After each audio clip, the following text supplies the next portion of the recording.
अब sixth house क्या होता है? सिक्स्थ हाउस इज प्रारब्ध। सिक्स्थ हाउस का स्वामी प्रारब्ध के बारे में बताता है। व्हाट इज प्रारब्ध? प्रारब्ध इज अ टाइप ऑफ कर्म, एक कर्म का प्रकार है। और प्रारब्ध ऐसा कर्म है जो कि कहता है कि एक चीज हम अपने कंट्रोल में रखेंगे। लाइक अगर आपको कुछ प्राप्त करना है, लेट्स से आपको कोई एग्जाम निकालना है, आपको रिलेशन चलाना है, आपको मैरिज में जाना है, कुछ भी आपको करना है, तो एक इंसान क्या कर सकता है? एक इंसान एफर्ट कर सकता है, मेहनत कर सकता है। भाई ठीक है, इस चीज के लिए मैं मेहनत करूंगा, यही तो हमारी अप्रोच होती है ना, हम मेहनत करेंगे और उस समस्या को खत्म कर देंगे। बट सिक्स्थ हाउस कहता है कि मेहनत से कुछ होगा ही नहीं। ये सिक्स्थ हाउस की अप्रोच है। सिक्स्थ हाउस कहता है कि मैं जहां बैठ जाऊंगा वहां मेहनत से भैया कुछ नहीं होने वाला है।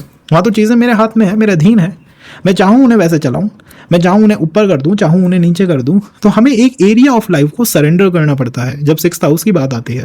जो ये पर्टिकुलर हाउस है आपके बर्थ चार्ट का, ये सिक्स्थ हाउस है। आपकी कुंडली कुछ इस तरह दिखाई देती है। ये हाउस सिक्स्थ हाउस है और इसमें कोई सा भी नंबर हो सकता है। इसके अंदर 7 हो सकता है, 8 हो सकता है, 9 हो सकता है, 10 हो सकता है, कोई सा भी नंबर। यहाँ पर आपके जो नंबर्स हैं ये यहाँ मेंशन्ड है, ज़ोडिएक साइन। तो इसके नंबर के अकॉर्डिंग प्लैनेट को देखिए। जैसे अगर यहाँ पर 5 लिखा हुआ है तो ये इंडिकेट करता है कि ये सूर्य की राशि है। यहाँ सूर्य सिक्स्थ हाउस के लॉर्ड बन जाएंगे। आगे फॉर द एग्जांपल, अगर यहाँ पर इसी पर्टिकुलर हाउस में 9 लिखा हो तो 9 नंबर कहाँ आ रहा है? 9 number is says, Lord is Jupiter, Jupiter उसके लॉर्ड हो जाएंगे। अब मान लीजिए जुपिटर आपके यहाँ बैठे हैं या यहाँ बैठा है, तो हम क्या कहेंगे कि सिक्स्थ हाउस का लॉर्ड 10th हाउस में बैठा हुआ है फर्स्ट कॉम्बिनेशन में, क्योंकि यहाँ पर ये जो पर्टिकुलर हाउस है ये 10th हाउस है। ये सेकंड में हम कहेंगे सिक्स्थ हाउस का लॉर्ड 4th में बैठा हुआ है, क्योंकि ये जो पोजीशन है ये 4th हाउस है। इसी तरह अलग अलग पोजीशंस हो सकती हैं आपके चार्ट के अंदर। कौन सी पोजीशन है हमें कमेंट के अंदर बताइएगा। उस प्लैनेट के साथ किस कंजंक्शन का प्रभाव आ रहा है, इन सारी चीज़ों से हम आगे सेशन को और डिटेल में समझ पाएंगे या गहराई में ले जा पाएंगे। पहली पॉइंट क्या है? पहला पॉइंट है सिक्स्थ हाउस में कौन सी राशि आ रही है, इसे पता करिए। सेकंड, उसका लॉर्ड कौन है, उस राशि का मालिक कौन है। और तीसरी स्टेप जो है वो है कि वो लॉर्ड बैठा कहाँ हुआ है। वो कहीं भी हो सकता है कुंडली में, यहाँ हो सकता है, यहाँ हो सकता है, यहाँ हो सकता है। अगर यहाँ पर है तो वापस इस पे आइएगा। ये जो हाउस है ये 12th हाउस है, तो आपको रीडिंग देखनी है सिक्स्थ हाउस लॉर्ड इन 12th house, 10th house, 3rd house. इस तरह से हम इस सेशन के अंदर रीडिंग्स को करेंगे और आप सेशन को स्टार्ट करते हैं। तो सिक्स्थ हाउस जो है वो रोग ऋण शत्रुओं का भाव है। मैंने जैसा कहा सिक्स्थ हाउस प्रारब्ध को दिखाता है। कभी आपने सोचा है कि वैदिक ज्योतिष में कुंडली का 6ठा भाव, 7वां भाव, 8वां भाव, ये स्तर मैलेफिक हाउसेज हैं। 7th हाउस मारक है, 6th हाउस त्रिक भावों में आता है, 8th हाउस भी एक मैलेफिक हाउस है। इसके पीछे का रीज़न ये है कि सप्तम भाव, छठे भाव, अष्टम भाव, इनमें सूर्य की पोजीशन बड़ी वीक पोजीशन होती है। सूर्य आत्मा के कारक हैं। दूसरी बात है आत्मा क्या होती है? आत्मा is like your free will. क्या मैं, मेरे पास फ्री विल है, मैं जो करना चाहता हूँ वो करूँ, अपने पर्पस ऑफ लाइफ को, जीवन के उद्देश्य को पूरा करूँ।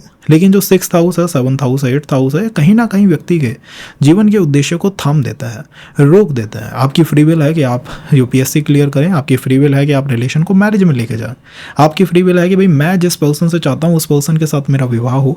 आपकी फ्री विल हो सकती है कि मेरे लिए अगर ये चीज़ सही है तो मैं वही उस चीज़ को ही करूं। लेकिन जो छठा भाव है, सप्तम भाव है, अष्टम भाव है, ये उस फ्री विल को कहीं ना कहीं रोकने का कार्य करते हैं, थाम देते हैं उसे। ये कहते हैं कि भैया इसके अंदर रुकावट आएगी, इसके अंदर रोकथाम कर देंगे।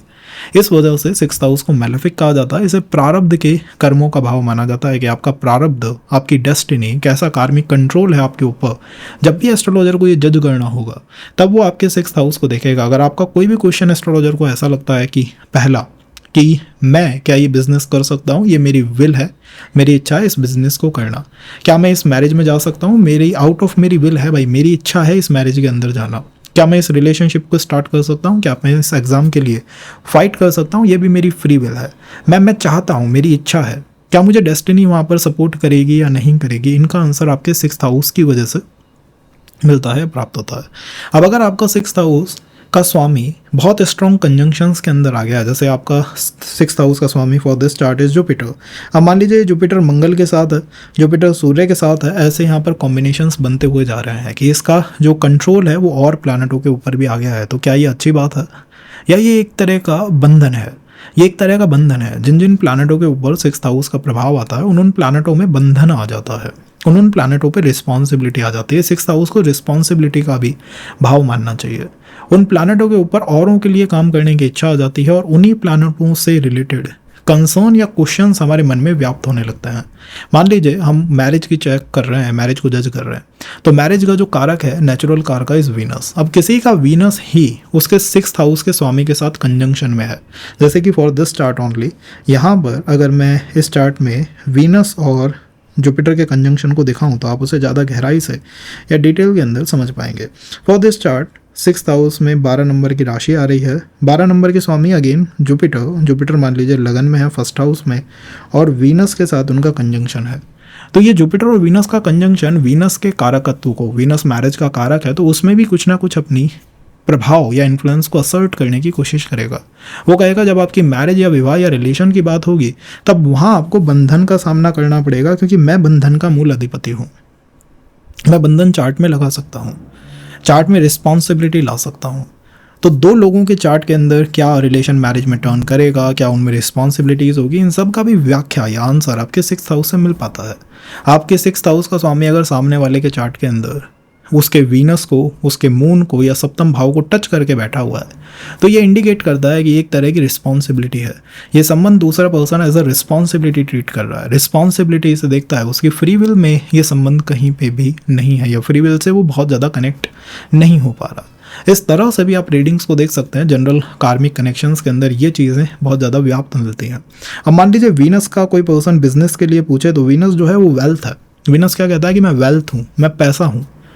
अब बिजनेस करने के लिए आपको वीनस चाहिए, आपको अटूट पैसा चाहिए, वेल्थ चाहिए, स्पाउस का सपोर्ट चाहिए, पैसों का सपोर्ट चाहिए।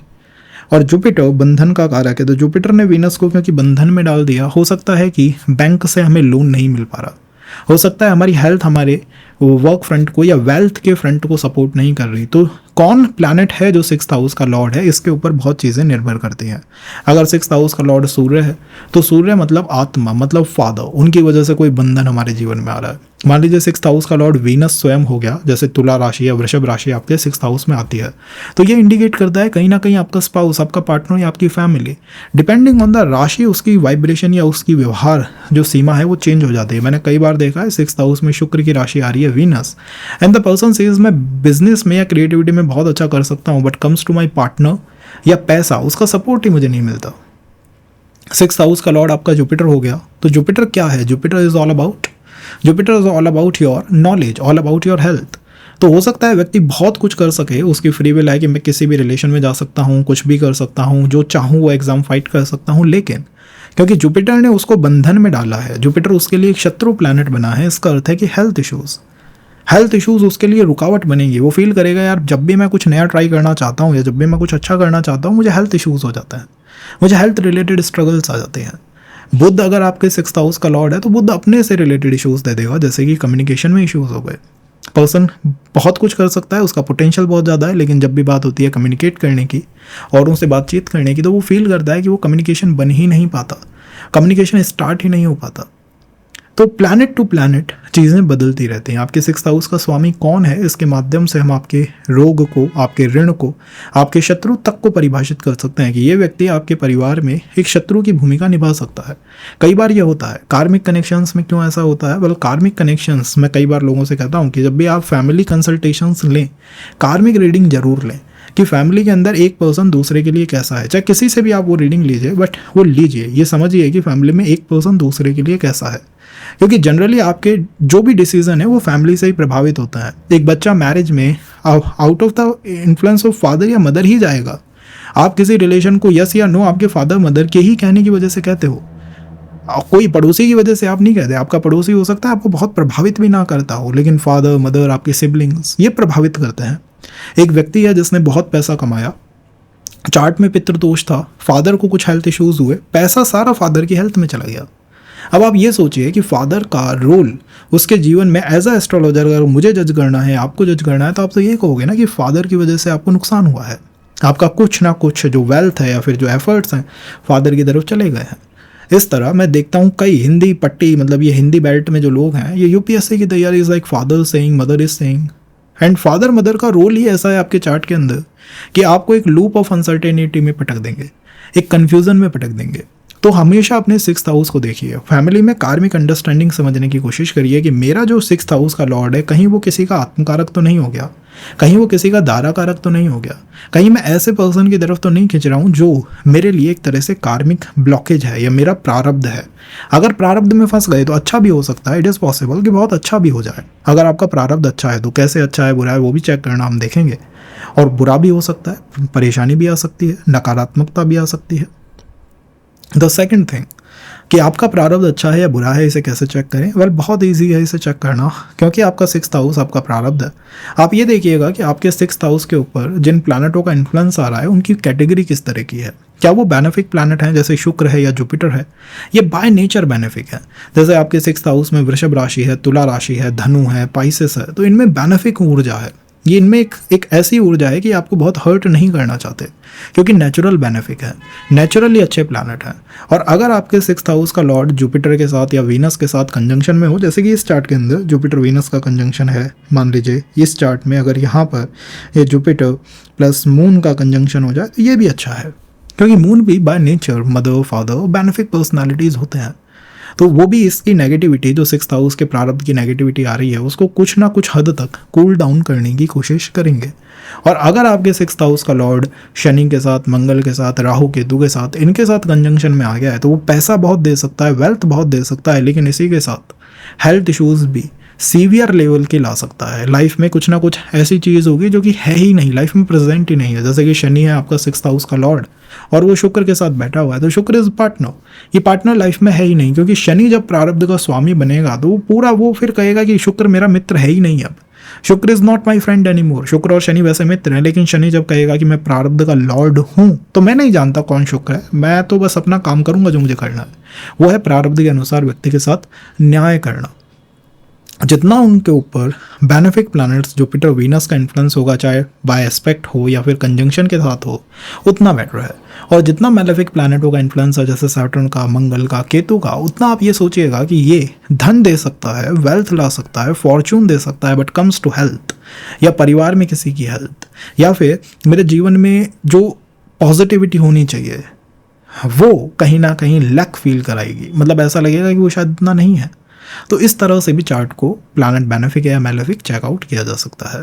थर्ड बात आती है कि आपके 6th हाउस का लॉर्ड है कहाँ पे, वो बैठा कहाँ हुआ है, तो उसके ऊपर अब हम ये डिस्कशन करेंगे पूरा का पूरा। अब आपने समझ लिया है कि जैसे यहाँ पर 6th हाउस में राशि लिखी हुई है 7, तो 7 का नंबर जो है वो आप देखेंगे वीनस, तो वीनस उसके स्वामी हो गए। वीनस कहीं भी हो सकते हैं, वीनस मान लीजिए यहाँ पर हैं तो आप कहेंगे 10th हाउस में है, तो आपको चेक करना है 6th हाउस लॉर्ड इन 10th हाउस। इस तरह से आपको रीडिंग्स में आगे बढ़ना होगा।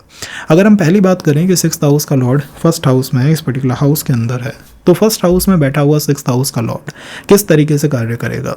देखिए 6th हाउस की अप्रोच होती है प्रारब्ध, उसकी अप्रोच होती है डेस्टिनी, उसकी अप्रोच होती है कि भैया आपके लिए सब कुछ पहले से लिखित है, बहुत कुछ बदलने वाला नहीं है, बहुत कुछ चेंज होने वाला नहीं है।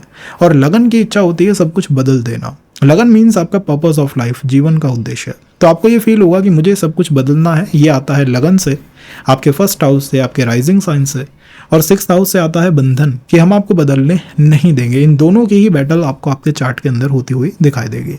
आपकी तरफ से आप सोचेंगे यार मुझे बहुत कुछ बदलना है, बहुत काम करना है, बहुत मुझे अपना पोटेंशियल इन्वेस्ट करना है, बहुत लोगों की मदद करनी है, परिवार की मदद करनी है, खुद की मदद करनी है।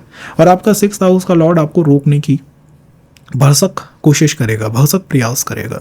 कई बार मैं देखता हूँ 6th हाउस और 1st हाउस के कॉम्बिनेशन में व्यक्ति का जीवन स्मूथ चल रहा है, लेकिन जैसे ही कोई पर्टिकुलर कॉम्पिटिटिव एग्जाम आया या कोई पर्टिकुलर कॉम्पिटिशन आया या कोई पर्टिकुलर अपॉर्चुनिटी आई कि हाँ इससे मेरा जीवन बदल सकता था या बदल सकता है, व्यक्ति फील करता है, पर्सन फील करता है कि अब वो चीज़ वर्कआउट नहीं कर रही है, हेल्थ अब वर्कआउट नहीं कर रही है। उसी समय जब मेरे को कोई बड़ी अपॉर्चुनिटी को क्लिक इन करना है, कोई ना कोई कॉम्पिटिशन या कोई ना कोई एंगर इशूज़ या पैनिक अटैक्स या एंजाइटी, स्ट्रेस, ये सारी चीज़ें मेरे जीवन में व्याप्त हो जाती हैं। तो ऐसा लगता है कई बार कि मैं अपनी तरफ से तो भरसक प्रयास कर रहा हूँ, बट डेस्टिनी या फिर जो ईश्वरीय सपोर्ट होता है वो शायद उतना ज़्यादा, उतना खास मेरे चार्ट के अंदर नहीं आ रहा।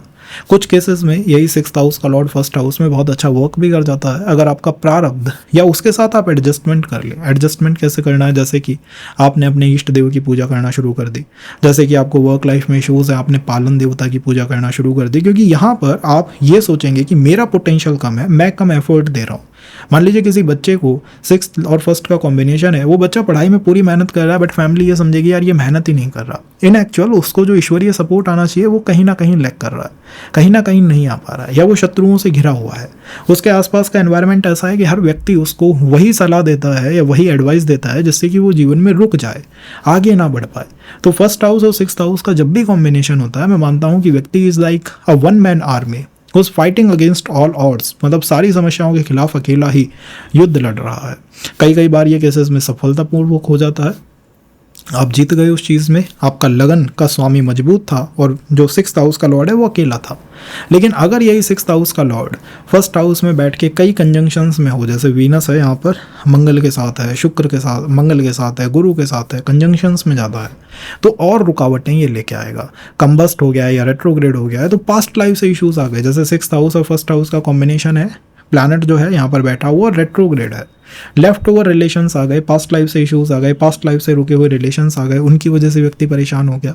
तो मैं मानता हूँ 6th और 1st के कॉम्बिनेशन में 2 एरियाज ऑफ लाइफ हमेशा सिक्योर करके रखनी चाहिए। पहला हेल्थ पे बहुत अधिक ध्यान रखना चाहिए, क्योंकि 6th और 1st के कॉम्बिनेशन में हेल्थ इश्यूज फ्रिक्वेंटली व्यक्ति को दिखाई देते हैं या रुकावट जीवन में बन जाते हैं। स्पेशली जब उसे कुछ बड़ा करना है तो वो फील करता है यार हेल्थ की वजह से शायद मैं रुका हुआ फील कर रहा हूँ। सेकंड, कहाँ ध्यान रखना चाहिए? मैरिज के फ्रंट पे, क्योंकि आपका जो 6th हाउस का लॉर्ड है ना वो कहीं ना कहीं आपके अष्टम भाव को भी पीड़ित कर रहा है। मेरा मानना ऐसा है कि फैमिली में भी या तो द स्थिति या the condition of grandfather was not that cool, पहले वो बहुत अच्छी नहीं रही या अच्छी रही थी लेकिन एकदम से डाउनफॉल उनके जीवन में आ गया। और द सेकेंड, फैमिली में कोई चीज़ लंबा सस्टेन नहीं कर पाई, चाहे वो कोई व्यक्ति हो या फिर कोई संबंध हो, कोई रिलेशन हो, कि वो लंबे सस्टेन नहीं करते, कुछ ना कुछ प्रॉब्लम्स जो हैं वो आ जाते हैं।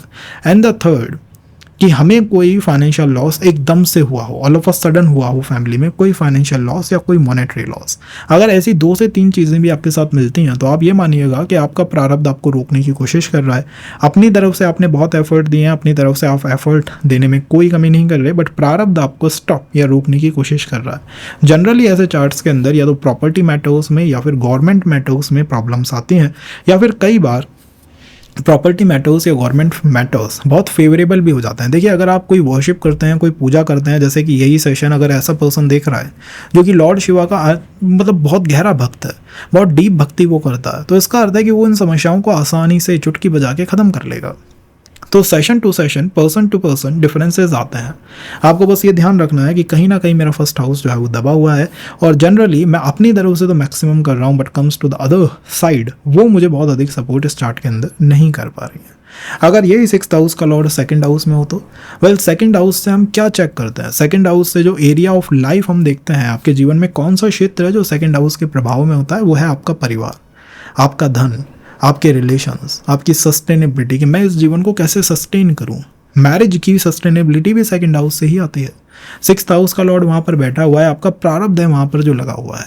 अब एक बात सोचिए कि आपका पोटेंशियल बहुत ज़्यादा है, आप बहुत कुछ अचीव करना चाहते हैं, बट आपकी जो अपब्रिंगिंग है या आपकी जो शुरुआत है या जिस फैमिली में हम आए हैं वो कुछ ऐसी फैमिली है जिसमें पहले से ही चैलेंजेस व्याप्त हैं, पहले से ही समस्याएं या फिर स्ट्रगल्स या फिर प्रॉब्लम्स जो हैं अटूट चल रही हैं, वहाँ पहले से ही चैलेंजेस हैं, और हमारा पूरा का पूरा जीवन फैमिली के उन्हीं इश्यूज़ को ख़त्म करने में डाइवर्ट हो गया है। हमारा पूरा पोटेंशियल फैमिली के उन्हीं इश्यूज़ को ख़त्म करने में डाइवर्ट हो चुका है। पॉजिटिव रूप में 6th हाउस और 2nd हाउस का कॉम्बिनेशन व्यक्ति को सर्विस में ले जाता है, सर्विस दे देता है, क्योंकि आप जिस फैमिली में आए हो पहले ही वहाँ पर कुछ फाइनेंशियल ट्रबल रह चुकी है।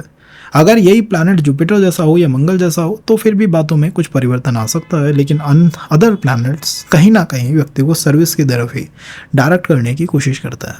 2nd हाउस आपके रिलेशंस की सस्टेनेबिलिटी भी दिखाता है, तो 6th और 2nd का कॉम्बिनेशन कई बार हमारे रिलेशंस को लंबा नहीं चलने दे रहा, उनको बार बार ब्रेक करता रहता है, तोड़ता रहता है। ऐसी प्रॉब्लम व्यक्ति को दिखाई दे सकती है।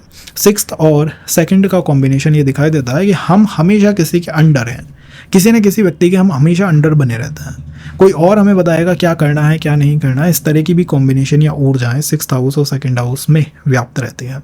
अब अगर यही 6th हाउस का लॉर्ड बहुत स्ट्रांग हो गया है, मान लीजिए 2nd हाउस में बैठा है और इसके साथ एक से अधिक प्लैनेट बैठे हुए हैं, तो ये डेफिनेटली आपको ज़्यादा प्रभावित करेगा, आपको ज़्यादा स्ट्रांग रूप से रोकने की कोशिश करेगा। और अगर ये अकेला है तो मेरा मानना है कि यहाँ पर जो रुकावट है या ब्लॉकेज है वो लेवल तक रहेगी या बहुत कम स्तर में ही व्याप्त रहेगी। जैसे कि किसी एक रिलेशन को तोड़ दिया, जैसे कि हाँ फाइनेंशियल कुछ ट्रबल्स आई थी बट मैनेजेबल थी, और अगर वहीं पर इसका कॉम्बिनेशन बढ़ने लगा की संख्या भी बढ़ा देता है। पॉजिटिव रूप में कंपटीशन फाइट करा सकता है, पॉजिटिव रूप में गवर्नमेंट में ले जा सकता है, पॉजिटिव रूप में मेरा मानना है सर्विस में भी 6th और 2nd का जो कॉम्बिनेशन है वो बहुत अच्छी तरह से वर्कआउट करता है या परफॉर्म करता है या फिर अपनी ऊर्जाओं को निकाल पाता है। 6th और 2nd के कॉम्बिनेशन में कहाँ पर आप ये मानेंगे कि आपके जीवन में ब्लॉकेजेस आ गई हैं, वो 2nd हाउस के ही मैटर्स में है। मान लीजिए हमें बहुत कुछ प्राप्त करना है, बहुत कुछ अचीव करना है, लेकिन हम फील करते हैं कि वो बैकएंड जो सपोर्ट होना चाहिए या फैमिली जिस तरह मेरी बातों को माने वो शायद नहीं है आपकी। जब भी आप कुछ फ्री विल से करना चाहेंगे ना, जैसे कि कोई मैरिज है, कोई रिलेशन है या फिर कोई संबंध है, कुछ भी जो आपकी फ्री विल से है कि भाई मेरा ये पसंद है और मैं इस चीज़ को करना चाहता हूँ, आपको महसूस होगा कि परिवार ने या फिर मनी मैटर्स ने कहीं ना कहीं ब्लॉकेज क्रिएट कर दिया, स्टॉपेज क्रिएट कर दी, एक रुकावट चार्ट के अंदर डाल दी। तो अगर आप अब इस चीज़ को फील करें तो ये ध्यान रखिएगा कि 6th और 2nd के कॉम्बिनेशन से हो रहा है। जनरली इस कॉम्बिनेशन में चंद्रमा जो है वो एक हर्ट प्लैनेट होता है, थोड़ा सा पीड़ित प्लैनेट होता है। तो जनरली चंद्रमा की स्थिति थोड़ी सी बिगड़ी हुई या पीड़ित ही चार्ट में दिखाई देती है, जैसे केमद्रुम दोष में है, अकेला बैठा हुआ है, नीच का है या फिर बिल्कुल न्यू मून का है, किसी ना किसी रूप में मून एफ्लिक्ट करता है। और जनरल प्रॉब्लम्स या तो मदर साइड फैमिली से या फिर मदर की ही तरफ से व्यक्ति के जीवन में प्रवेश कर जाते हैं। अब आई एम नॉट सेइंग कि वो संबंधों को खराब करेगा, हो सकता है कोई ऐसा हेल्थ इशू दे दे जो कि मदर साइड फैमिली में बहुत प्रेवलेंट था। अब कोई 20 की एज पे देख रहा है, वो कहेगा नहीं ऐसा तो अभी मुझे नहीं है। भाई एज तो आपके पास बहुत है ना, कहीं पे भी वो स्ट्राइक कर सकता है depending on the dashas and other things.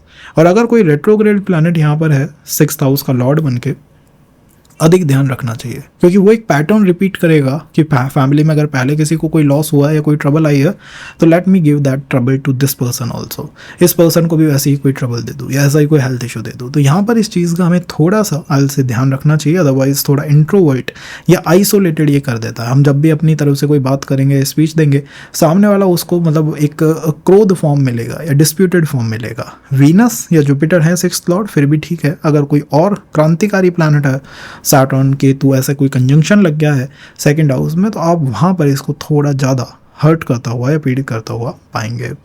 अगर हम बात करें 6th हाउस और 3rd हाउस के कॉम्बिनेशन में, तो देखिए 3rd हाउस जो है वो व्यक्ति के एफर्ट्स का होता है, मतलब कितना वो प्रयास करेगा, कितनी आप मेहनत करोगे।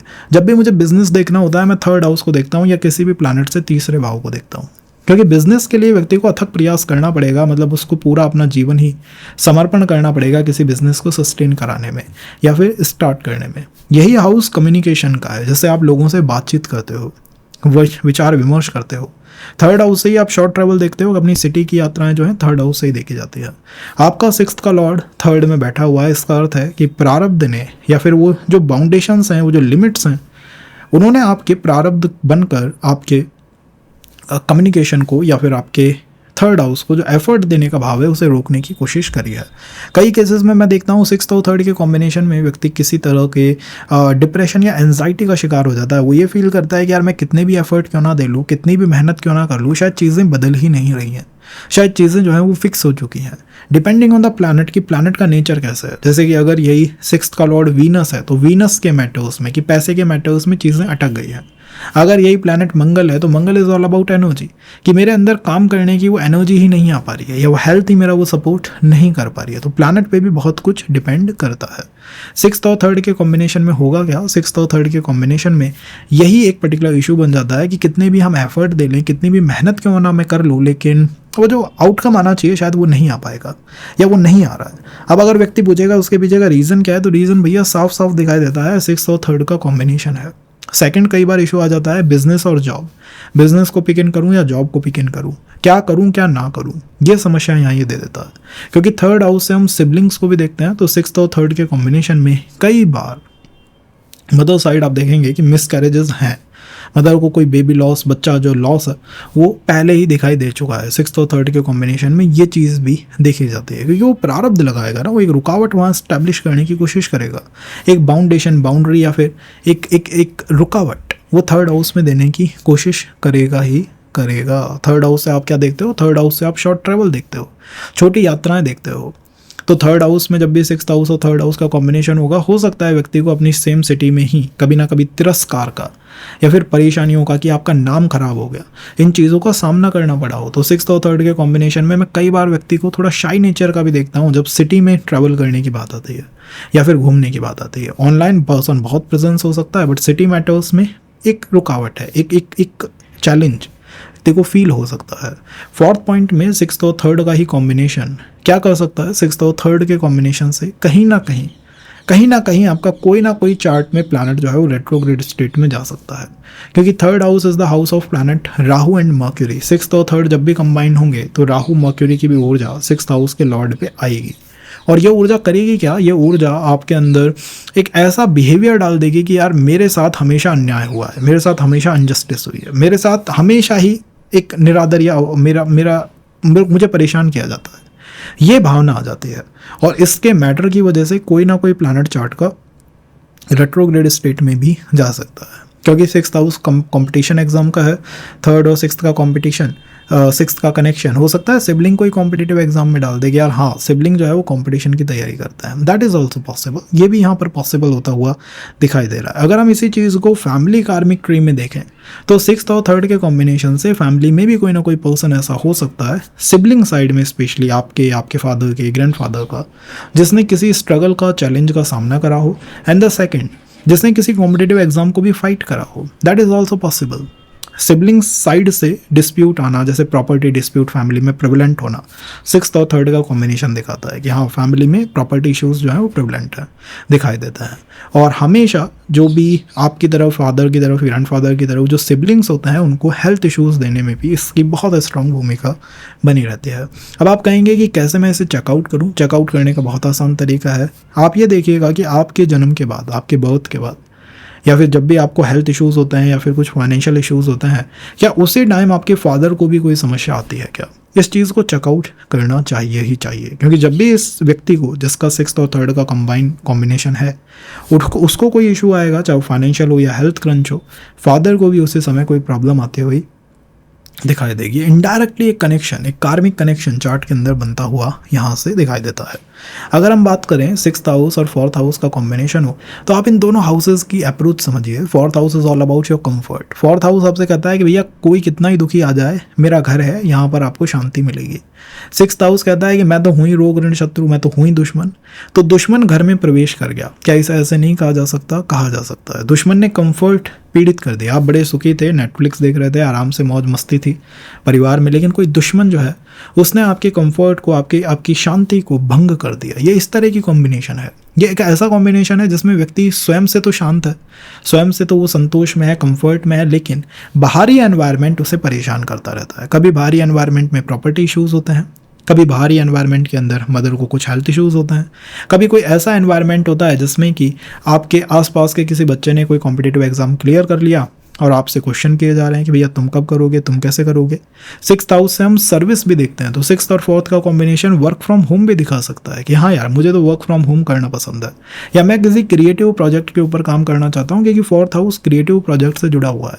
6th और 4th के कॉम्बिनेशन से फ्रीलांस भी व्यक्ति कर सकता है, जैसे ट्रेडिंग करना शुरू कर दिया, घर से काम करता हूँ और मुझे बड़ा कंफर्ट है इसके अंदर, मुझे बड़ा आनंद आता है इसके अंदर। ये भी यहाँ पोजीशन हो सकती है। अगर हम फैमिली की बात करें तो फैमिली में डिस्प्यूट्स को डेफिनेटली ये दिखाता है 6th और 4th का कॉम्बिनेशन। कई बार यही 6th और 4th का कॉम्बिनेशन स्पाउस साइड में स्पाउस को एक वर्किंग प्रोफेशन दे सकता है, मतलब हाँ वो जॉब करने वाला कोई पर्सन, इसकी पॉसिबिलिटी को बना सकता है। सेकंड क्या पॉसिबिलिटी बना सकता है? 6th और 4th के कॉम्बिनेशन में रिलेशन या मैरिज में भी आप एक जनरल डिले देख पाएंगे। आई एम नॉट सेइंग कि 100% केसेस में वर्क करेगा, बट डेफिनेटली ये वर्कआउट करेगा। रीज़न क्या है? रीज़न है कि 4th हाउस से आपका कंफर्ट आता है, 6th हाउस से दुश्मन आता है। तो एक मेंटालिटी बन जाती है कि यार मैं जिस भी इंसान में अपने इमोशंस पुट इन करता हूँ या फिर अपना कंफर्ट डालता हूँ, वही इंसान मेरे लिए शत्रु सा बिहेव करता है, मेरे लिए प्रॉब्लम क्रिएट करना शुरू कर देता है। तो 1-2 रिलेशन फेल होने के बाद व्यक्ति जो है वो संबंध को थोड़ा नेगेटिव तरीके से देखना 6th और 4th के कॉम्बिनेशन में शुरू कर देता है। कैसे चेकआउट करेंगे मेरा जो ये प्रारब्ध है ये अच्छा है या फिर बेकार है? मुझे ऐसा लगता है कि आपके प्रारब्ध ने आपके कंफर्ट को पूरी तरह अपने कंट्रोल में या प्रभाव में ले रखा है। अगर आपका जन्म ऐसे परिवार में हुआ है जहाँ पर आपके जन्म से पहले प्रॉपर्टी इशूज़ बहुत थे और आपके after your birth property issues ख़त्म हो गए, या फिर कोई पहले हेल्थ इशूज़ हमेशा फैमिली में प्रेवलेंट थे, after your birth health issues ख़त्म हो गए, तो आप ये मानिएगा कि आपके 4th हाउस, क्योंकि वो केंद्र है, उसकी पॉजिटिव एनर्जी ने आपके परिवार का पहले ही समर्थन कर दिया। और इसके विपरीत आपके बर्थ के बाद अगर ये शुरू हो गए तो हम कह सकते हैं कि एक्चुअल में यहाँ पर प्रारब्ध थोड़ा सा नेगेटिव हो रहा है और उसके ऊपर हमें काम करना पड़ेगा, उसके ऊपर हमें वर्क करना पड़ेगा, उपाय से उसे ठीक करना पड़ेगा।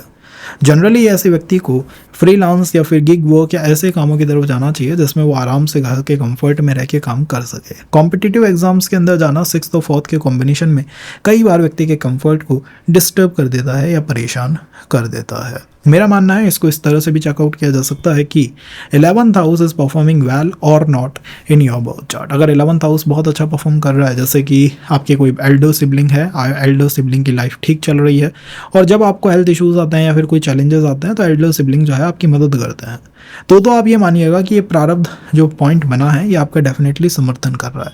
लेकिन उसके विपरीत एल्डर सिबलिंग है नहीं, या फिर फ्रेंड सर्कल भी नहीं है, या फिर हम थोड़ा अलोन या आइसोलेटेड फील करते हैं ऑल द टाइम, या फिर हमें जब प्रॉब्लम आती है तो उनके माध्यम से आती है, उनकी वजह से आती है, तो हम मान सकते हैं कि ये प्रारब्ध थोड़ा सा नेगेटिव यहाँ परफॉर्म कर रहा है।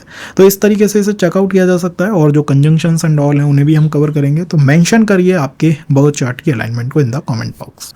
आपके 6th हाउस के लॉर्ड आपके 5th हाउस के अंदर बैठे हुए हैं। अब आप सोचिए आप 5th हाउस से क्या क्या चेक करते हैं। 5th हाउस से आप अपनी एजुकेशन को चेक करते हैं, 6th हाउस से आप अपनी जॉब को चेक करते हैं। इन दोनों का कॉम्बिनेशन होना ये दिखाता है कि व्यक्ति किसी भी टेक्निकल फील्ड में जा सकता है या फिर किसी ऐसी फील्ड में जा सकता है जिसमें जहाँ पर उसने एजुकेशन ली है, जिस सिस्टम में उसने एजुकेशन ली है, उसी डोमेन में उसको जॉब जो है वो मिल जाए। 6th और 5th के कॉम्बिनेशन के माध्यम से ये बहुत पॉसिबल है। 6th और 5th के कॉम्बिनेशन के माध्यम से व्यक्ति ट्रेडिंग के अंदर जा सकता है, क्योंकि 5th हाउस ट्रेडिंग को भी रूल आउट करता है और 6th जॉब को रूल करता है। तो हो सकता है ट्रेडिंग के अंदर जॉब करना, औरों के फंड्स को इन्वेस्ट करना, मैनेज करना एंड ऑल 5th हाउस से पॉसिबल है। यहीं से एस्ट्रोलॉजर्स या एस्ट्रोलॉजी की तरफ भी इंटरेस्ट व्यक्ति का आता है। 6th और 5th के कॉम्बिनेशन में व्यक्ति एस्ट्रोलॉजी, एस्ट्रोलॉजर्स या फिर इंट्यूशन साइंसेज, जितनी भी ऐसी चीज़ें हैं ना जो कि आपके पूर्व पुण्य से या पास्ट लाइफ से कनेक्ट करती है, उनकी तरफ एक इंटरेस्ट कार्य क्षेत्र में महसूस कर पाता है। जब हम बात करते हैं रिलेशनशिप की, तो पंचम भाव से तो रिलेशंस आता है। रिलेशन में भी फ्री विल आती है कि भैया मैं जिससे चाहूँ उसकी तरफ अट्रैक्ट हो जाऊँ और जिससे चाहूँ उसके साथ वो कनेक्शन फील करूँ, और सामने वाला पर्सन को भी हम ये फ्री विल जो है वो प्रोवाइड करते हैं कि आपको भी जिसके साथ हो उसके साथ आप अट्रैक्शन या कनेक्शन को फील करिए। लेकिन 6th हाउस में बंधन है। 6th हाउस तो कहता है कि मैं बंधन का भाव हूँ। तो जब छठा और 5वां भाव जुड़ेगा, 6th का लॉर्ड 5th में बैठेगा, तो क्या आप कहीं ना कहीं वो लिमिटेशंस, रूल्स, या फिर वो क्या मैं डिमांड करता हूँ या क्या डिमांड नहीं करता हूँ, क्या ये आप अपने पार्टनर के ऊपर नहीं थोपेंगे, या आपका पार्टनर आपके ऊपर नहीं थोपेगा कि भैया आपको ये रूल्स रेगुलेशंस का फॉलो करना है, रूल्स रेगुलेशंस का पालन करना ही करना है इस संबंध में। या फिर कई बार ऐसा हो जाता है ना कि हम जिस पर्सन की तरफ इंटरेस्टेड है उसके साथ रिलेशन में है लेकिन वो मैरिज में नहीं जा रहा। 6th और 5th के कॉम्बिनेशन में ये भी हो जाता है। मैं तो मानता हूँ 5th house is the house of creativity, 5th house is the house of devotion, श्रद्धा का भाव है। 5th house is the house of relationships, 6th house is the house of बंधन, बाउंड्रीज, बाउंडेशंस, ये वहाँ से आता है। जब ये दोनों हाउस कंबाइन होंगे तो आप खुद सोचिए कि आपको एक तरफ बाउंड्रीज दिखाई दे रही हैं, बाउंडेशंस दिखाई दे रही हैं, और वो आपके रिलेशनशिप को रूल करना शुरू कर चुकी हैं। तो कैसे भी जा सकता है, जैसे कि हमारा किसी की तरफ इंटरेस्ट है बट वो पर्सन रिप्लाई भी नहीं करता, जैसे कि रिलेशन में है बट वो मैरिज में नहीं जाता। लेकिन हर स्टेप पे हमें वो लिमिटेशंस फील होंगी जब हम रिलेशनशिप की बात करेंगे। तो यहाँ पर इस कॉम्बिनेशन को चेकआउट करना चाहिए। रिलेशनशिप फॉर श्योर कार्मिक रहेगा, और उसमें भी आप प्रारब्ध मानिए कि आपको वही पर्सन मिलेगा जो डेस्टिनी ने आपके लिए फिक्स कर दिया कि पहले था कुछ अट्रैक्शन बट वो खत्म हुआ, लेकिन वापस से उसी पर्सन के साथ हम कनेक्शन में आ गए। That is possible for 6th and 5th combination. इसके कंबाइन होने पे ये बहुत पॉसिबल बनता हुआ दिखाई देता है। 6th और 5th के कॉम्बिनेशन से आप क्या देख पाते हैं, इससे हम देख पाते हैं चाइल्ड रिलेटेड इश्यूज, क्योंकि छठे भाव का स्वामी जहाँ पर भी बैठेगा वहाँ कुछ ना कुछ वो कमी करना चाहेगा।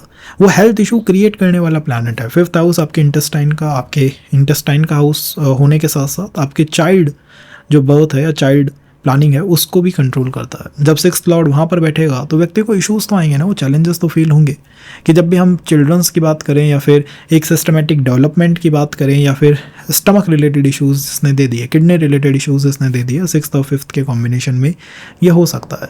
अब आप मुझसे पूछेंगे कि वो दुश्मन कौन है हमारा। वेल 6th लॉर्ड दुश्मनों को बताता है। 5th हाउस आपकी क्रिएटिविटी का हाउस है। तो हर वो व्यक्ति जो आपको आपकी क्रिएटिविटी को एक्सर्ट ना करने दे, बाहर उसको शो ना करने दे, चाहे वो आपकी फैमिली में कोई पर्सन हो गया कि यार मैं बहुत क्रिएटिव इंसान हूँ लेकिन मुझे ये सपोर्ट नहीं करते, तो वो पर्सन आपके लिए एनिमी की तरह परफॉर्म करेगा ही करेगा। उसने मतलब ये मन बना लिया है कि वो आपको रोके, वो आपको थामे। तो हर वो व्यक्ति जो हमें क्रिएटिव नहीं बनने देता, हमें हमारी स्किल्स पे या पोटेंशियल पे काम नहीं करने देता, वो यहाँ पर एक नकारात्मक व्यक्ति के रूप में हमारे सामने खड़ा है। और यही 6th और 5th का कॉम्बिनेशन आपको, मेरा मानना ऐसा है कि संबंध में प्रारब्ध के साथ साथ संतान पक्ष में कुछ समस्या लाने वाला बन सकता है। तो कई बार मैं सुनता हूँ भाई कुंडली मैच नहीं हो रही, कुंडली मैचिंग नहीं हो रही। 6th 5th के कॉम्बिनेशन में ये भी होता है, कुंडली मैचिंग में भी इश्यूज आते हैं व्यक्ति को। और यहाँ पर हमारा प्रारब्ध अच्छा है या बुरा, इसे कैसे जज किया जाए? वेल 6th और 5th के कॉम्बिनेशन में उसे जज बहुत आसानी से किया जा सकता है। उसे जज करने का तरीका है कि आप ये देखिएगा कि आपके जीवन में जब भी बात एक्सपेंडिचर, एक्सपेंसेस, फॉरेन ट्रेवल की आती है, फिजिकल रिलेशंस की आती है, तो क्या वो बहुत आसानी से हो पाते हैं या फिर उनमें बड़ी समस्याएं या बड़ी प्रॉब्लम्स का सामना करना पड़ता है कि भैया हम एक्सपेंडिचर्स नहीं कर पाते, हम पैसा है लेकिन फैमिली या फिर जो भी हमारे पर्सन है हमें अप्रूवल नहीं देता है कि भाई तुम कुछ खर्चा करो। जब भी फॉरेन ट्रेवल की बात आती है मैं कुछ स्ट्रगल फील करता हूँ। और मेरे बर्थ के बाद या आपके बर्थ के बाद आपकी मदर साइड फैमिली में जो नाना नानी पक्ष होता है, क्या उनकी ग्रोथ हुई है या कोई डाउनफॉल रहा है? आप उन्हें देख नहीं पाए, कुछ ऐसी सिस्टमेटिक चीज़ें तो नहीं रही या उनको कोई हेल्थ इशू बड़ा तो नहीं रहा? अगर आप ये फील करते हैं कि हाँ ऐसी समस्याएं रही हैं या हैं आपके साथ, तो आप ये मानिएगा कि प्रारब्ध हमें रोक रहा है। फिर जो भी आपके रिलेशन या फिर जॉब के इश्यूज हैं उनका सीधा आंसर आपका 6th लॉर्ड है। इसके लिए रेमेडी करिए, इसका दान करिए, इसको डोनेट करिए। जैसे यहाँ 6th लॉर्ड अगर मून हो गया तो फूड डोनेट करना चाहिए। अगर 6th लॉर्ड आपका मंगल हो गया तो मंगल के लिए क्या डोनेट कर सकते हैं? मंगल के लिए लड्डू या फिर मिठाई जो होती है उसको डोनेट किया जा सकता है। इस तरह से आप अपने चार्ट के अंदर एक सिस्टमैटिक सपोर्ट सेटअप कर पाएंगे। This is was 6th and 5th combination. अगर छठे भाव का स्वामी छठे भाव में ही हो तो देखिएगा, इस छठे भाव का स्वामी अगर 8वें में हो या 12वें में हो तो एक विपरीत राजयोग को लगा देता है। छठे भाव के स्वामी को आप बेटर अपने हाउस में ही मानिएगा, क्योंकि अगर ये अपने हाउस में है तो ये ज़्यादा आपको शक्ति या स्ट्रेंथ प्रोवाइड कर देगा। कैसी स्ट्रेंथ प्रोवाइड करेगा? जैसे मंगल छठे भाव का स्वामी होकर छठे में अगर बैठ जाए तो व्यक्ति अपने दुश्मनों को ख़त्म कर देता है। आप उसी प्लैनेट की ऊर्जा का यूज़ करते हैं और आप अपने दुश्मनों को, रोग को, समस्याओं को ख़त्म कर देता है। मैं कई बार देखता हूँ 6th का लॉर्ड जुपिटर है, 6th में ही बैठा हुआ है। इंडिकेट करता है कि फैमिली में पहले कुछ समस्याएं रही थी, चाहे वो हेल्थ इश्यूज़ हों या फिर वो फाइनेंशियल इश्यूज़ हों, कर्जे से रिलेटेड समस्याएं पहले रही थी, लेकिन आफ्टर द पर्सन्स बर्थ, व्यक्ति के जन्म के बाद उसने इन समस्याओं को बहुत हद तक कंट्रोल में कर लिया है। तो पॉजिटिव बात यह होती है कि आपका जिस भी फैमिली में जन्म हुआ है उसमें जो भी पहले से समस्याएं चली आ रही हैं, आपके 6th का लॉर्ड 6th में है, आप उन समस्याओं को कंट्रोल कर देते हो, समस्याओं को ख़त्म कर देते हो। और नेगेटिव बात इसकी ये है कि व्यक्ति का ज़्यादा से ज़्यादा पोटेंशियल अपनी फैमिली या फिर अपने आसपास के लोगों की समस्याओं को ही सॉल्व करने में चला जाता है, उसी चीज़ में निमट जाता है। इसीलिए तो छठे भाव का स्वामी 6th में हो या 12th में हो तो हम सीधा कह सकते हैं कि एक व्यक्ति डॉक्टर, मेडिकल या फिर जो हीलिंग टाइप के वर्क्स होते हैं उनमें अपना इंटरेस्ट शो करेगा ही करेगा, सर्विस की तरफ जाएगा ही जाएगा। और उसका हर काम या हर सर्विस या हर जॉब ऐसी होगी जिसमें वो और लोगों की समस्याओं को ठीक करने की कोशिश कर रहा है और लोगों की प्रॉब्लम्स को ख़त्म करने की कोशिश कर रहा है। तो ये 6th का 6th में होना कई बार बिजनेसमैन बना देता है। आपने अपनी सर्विस में ये देखा कि यार ये इश्यूज़ हैं जो मेरे प्रोडक्ट सॉल्व नहीं कर पा रहा जहाँ पे मैं जॉब करता हूँ, तो let me make a new product. इसी तरह मैं देखता हूँ 6th का 6th में होना व्यक्ति को एस्ट्रोलॉजर तक बना देता है, क्योंकि उसके पास फिर वही हीलिंग टाइप ऑफ वर्क करने में उसका इंटरेस्ट आ जाता है। वो कहता है मैं प्रॉब्लम सॉल्व करूँगा सबकी। रिलेशन या मैरिज में आप इस पर्टिकुलर पोजीशन से ये पाएंगे कि आप या आपका पार्टनर कहीं ना कहीं वो कि मैं तुम्हारे लिए वो प्रेजेंट नहीं हूँ, या आप हो ना कि भाई मुझे वो समय नहीं देते। आप या तो आपके पार्टनर को समय नहीं दे पाते या पार्टनर आपको समय नहीं दे पाता। ये भी समस्या इसमें आती है क्योंकि योर पार्टनर और यू, आप या आपके पार्टनर अपनी समस्याओं को या परिवार के और लोगों की समस्याओं को ही फिक्स करने में लगे हुए हो, तो आप कैसे किसी और को समय दे पाओगे? कैसे किसी और की तरफ इन्वेस्ट कर पाओगे अपनी एनर्जीज को, अपनी पावर को? कैसे हम चेक करें कि ये प्रारब्ध अच्छा है या बुरा है? वेल, चेक करने का बहुत ईजी तरीका है। आप बस ये देखिएगा कि आपके बर्थ के बाद, जन्म के बाद क्या कुछ सीवियर या कोई बड़ा हेल्थ इशू तो आपने फेस नहीं करा। जैसे कई बार होता है कि यार बर्थ के बाद 20-22 साल की एज ब्रैकेट के ही ड्यूरेशन में हमने कोई हेल्थ इशू देखा, कोई एक्सीडेंट देखा, या उसी समय हमने कोई कॉम्पिटिटिव एग्जाम के लिए फाइट करना शुरू करा। अगर आप उसको पास आउट कर गए और कोई हेल्थ इशू आपने नहीं देखा तो आपका प्रारब्ध डेफिनेटली आपकी मदद कर रहा है। और अगर इसके विपरीत सिचुएशन रही है तो यहाँ पर प्रारब्ध आपको ब्लॉक करना चाहता है, आपको रोकना चाहता है। रोकना कैसे चाहता है कि आपके सामने हमेशा वो प्रॉब्लम्स ही बनी रहती हैं। यू आर लाइक कि मैं ऑल द टाइम प्रॉब्लम्स में हूँ और ऑल द टाइम प्रॉब्लम्स का ही सॉल्यूशन करने में लगा हुआ हूँ। तो जो चीज़ मेरे जीवन में 25 साल में होनी चाहिए थी वो मेरे जीवन में 35 साल में होती है, जो 30 में होनी चाहिए थी वो 40 में होती है। इस तरह से ये डीले लेने वाला योग बन जाता है कि यहाँ पर डीले बहुत हो रहा है, चीज़ों में समय बहुत लग रहा है, टाइम बहुत लग रहा है। कई बार फैमिली में किसी को हेयर लॉस रिलेटेड इशू या फिर कोई हेड सर्जरी, सर पे कोई चोट लगी थी या हेयर रिलेटेड इशूज़, ऐसी समस्याएं भी देखी जाती हैं सिक्स्थ के सिक्स्थ में होने से। और बुध अपने आप में एक प्रबल प्लैनेट चार्ट के अंदर बन जाता है। तो जनरली तो बुध जब प्रबल होता है और हेल्थ इशू अगर देने वाला हो तो cough cold related health issues वो देता है। और जब बुध प्रबल हो जाता है तो अकाउंटिंग या फिर कोई भी ऐसा वर्क जो बुध से सीधा कनेक्ट करे उसमें पर्सन का इंटरेस्ट आ जाता है, चाहे वो हीलिंग हो, चाहे वो अकाउंट्स हो, चाहे वो मैनेजमेंट हो, इन तरह के कामों में आईटी हो, इनकी तरफ इंटरेस्ट फ्लो होना शुरू हो जाता है कि यार ये सारी चीज़ें ऐसी हैं जिसे मैं आराम से कर सकता हूँ। तो that is all the sixth house Lord in sixth house can do for you in your birth chart. और भी कुछ जानना है तो कॉम्बिनेशंस देखिए, प्लैनेट कैसा है। जैसे मंगल अगर सिक्स्थ हाउस में है लॉर्ड बन के, दुश्मनों को ख़त्म करोगे, लेकिन ये इंडिकेट करता है कि जीवन में कभी ना कभी आप इतना रिस्क लेके कोई काम करोगे, जैसे ट्रेडिंग हो गया या फिर कोई भी और वर्क, कि उसमें आपने कुछ फाइनेंशियल इशू, कुछ लॉसेस देख लिए, क्योंकि मंगल भी एक ऋण देने वाला प्लैनेट है, कर्जे देने वाला प्लैनेट है। Same applies for Jupiter, sixth में है। आप अपने इंटेलेक्चुअल होकर ऐसा कोई बिजनेस कर सकते हो या काम कर सकते हो जिसमें आप out of a time feel करो कि यार इसमें मैंने प्रॉफिट की जगह लॉस बना लिया। तो वो प्लैनेट भी देखना चाहिए कि वो कौन सा प्लैनेट है, कौन से के साथ बैठा हुआ है। जैसे अगर यहीं शुक्र बैठा हुआ है तो उसमें तो हम सीधा कहेंगे ना यार रिलेशन के अंदर वो प्रॉब्लम लाएगा, क्योंकि शुक्र सिक्स्थ हाउस में मरण स्थान में होता है। तो depending on the planet as well, अगर कंबस्ट है तो इसका अर्थ है कि आपके दुश्मन आपसे चिड़े रहते हैं ऑल द टाइम, कोप मतलब गुस्से में रहते हैं।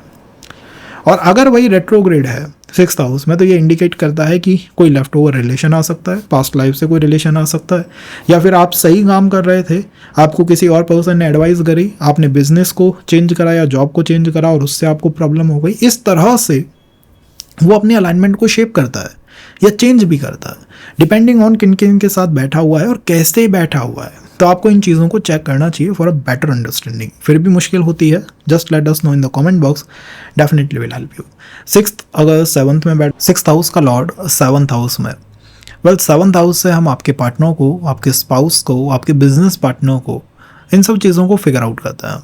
जब सिक्स्थ हाउस का स्वामी सेवन्थ में बैठेगा तो जनरली लोगों का मानना है कि छठा भाव क्योंकि दुश्मन को रिप्रेजेंट करता है, सेवन्थ में उसका होना इंडिकेट करता है कि स्पाउस से किसी तरह की दुश्मनी हो सकती है, स्पाउस पिछले जीवन का कोई दुश्मन हो सकता है। बट एक्चुअल में ये बात इस हद तक ठीक नहीं है, क्योंकि सिक्स्थ हाउस प्रारब्ध का भाव एक्चुअली, और प्रारब्ध का लॉर्ड सेवन्थ में बैठे इसका इंडिकेशन है कि हमें वो मिलेगा जो डेस्टिनी ने हमारे लिए सेट कर रखा है। तो कई बार ऐसा होता है कि रिलेशन मैरिज में नहीं जा रहा या मेरी फ्री विल का मैं यूटिलाइजेशन नहीं कर पा रहा, वो यहाँ पर फील ज़्यादा होगा, क्योंकि आप ये फील करेंगे कि जब भी बात मैरिज की आएगी, बिजनेस की आएगी, पार्टनरशिप्स की आएगी, कुछ ना कुछ ऐसा है जो मेरे हाथों में है नहीं, मेरे कंट्रोल में नहीं है।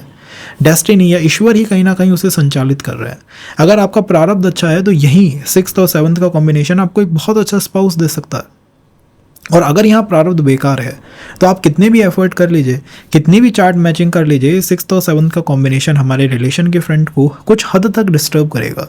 स्पेशली ये उन लोगों के लिए बहुत आवश्यक है जो किसी रिलेशनशिप में है या किसी रिलेशन को मैरिज में टर्न करने की स्थिति पे आ चुके हैं। वहाँ पर आपको ये फील होगा कि यार ये सेवन्थ हाउस में जो ये पोजिशन बनी है ना, ये कहीं ना कहीं मुझे हर्ट कर रही है, कहीं ना कहीं जो मुझे अच्छा रिजल्ट मिलना चाहिए था उसको ये दे पाने में या उसको ला पाने में इसको काफ़ी प्रॉब्लम्स आ रही है, काफ़ी समस्याएं आ रही हैं।